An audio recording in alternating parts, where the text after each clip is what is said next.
Over the last few months, we've all felt the pinch.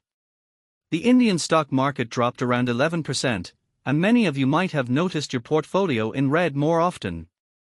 Foreign institutional investors have pulled out money from Indian market record sums of 94,000 crores and invested in other markets like China, which they found more attractively valued. But what caused this downturn? Poor quarterly results, slowing GDP growth, or inflation pressures? In today's video, I'll break it all down, show you the interconnected economic puzzle, and give you a roadmap for investing wisely in 2025. Stick around. At the end, I'll share the sectors and stocks I'm bullish on for the coming year.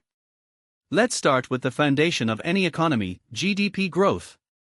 In Q2 FY25, India's GDP grew by just 5.4%, the slowest in 7 quarters, compared to 6.7% in Q1. While RBI officials had recently estimated GDP growth of 6.8%. Why did this happen? Weaker global demand, slow industrial activity, and a record-high trade deficit in November led to struggling exports and insufficient domestic demand. Clearly, our economy's engine needs a boost. Inflation in July eased to 3.54%, marking a sharp decline. With this, retail inflation has fallen below the RBI's medium-term target of 4%. The inflation rate in October 2024 was 6.21%, which was the highest it had been in 14 months. This was above the RBI's 6% tolerance threshold for inflation. This has fueled expectations that the RBI might cut interest rates by March 2025 to stimulate growth. However, the story isn't so simple. In December, the Indian rupee hit a new low of 85.7 against the US dollar, driven by massive capital outflows and concerns about slowing growth. Adding to this, China announced new monetary and fiscal policy measures to boost consumption and the housing market, attracting foreign investors away from India.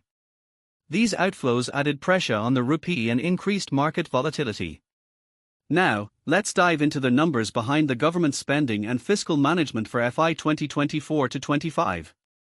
The total planned expenditure was 48.21 lakh crore, out of which 37.09 lakh crore went towards revenue expenses like subsidies and daily operations. 11.11 lakh crore was set aside for capital expenditure. Interestingly, the government's focus on building capital assets pushed the effective capital expenditure to 15.02 lakh crore, showing their commitment to strengthening India's core sectors. Now, let's talk about the fiscal deficit, which measures the gap between earnings and spending. The deficit was estimated at 16.13 lakh crore, or 4.9% of GDP. By the halfway mark, this deficit stood at 4.75 lakh crore, roughly 29.4% of the year's target. But there comes the question, isn't a fiscal deficit bad for the country? It often comes with disadvantages like higher debt and inflation risks. However, the current government has been managing it quite effectively. To cover this gap, the government planned to borrow 11.13 lakh crore from the markets through bonds and treasury bills. The remaining 5 lakh crore is being raised from other sources, including small savings schemes, external debt, and cash reserves. Another key indicator to assess the economy is that the Indian market index is growing at a faster pace than the interest rate on foreign debt. Now, let's talk about sectoral deployment of bank credit, which shows some interesting trends.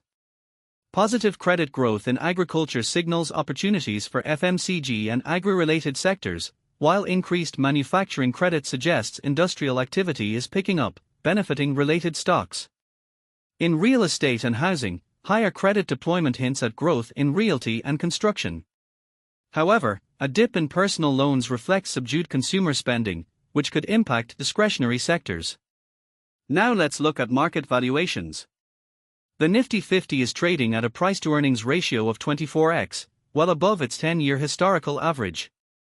Historically, such high valuations have led to market corrections, and we're seeing this play out now. The recent poor quarterly results only added to the pain. High valuations combined with weak earnings create a recipe for foreign investors to exit, as we saw with FIIs investing heavily in China, which offered cheaper valuations. But for long-term investors, corrections like these can open opportunities, especially in undervalued sectors. Another key factor influencing our markets is the return of Donald Trump as US president adds a layer of uncertainty to India's trade and economic plans, especially if the RBI leans towards monetary easing. His policies could pose challenges, but it's too early to draw conclusions. Let's stay informed, and I'll keep you updated on any significant developments.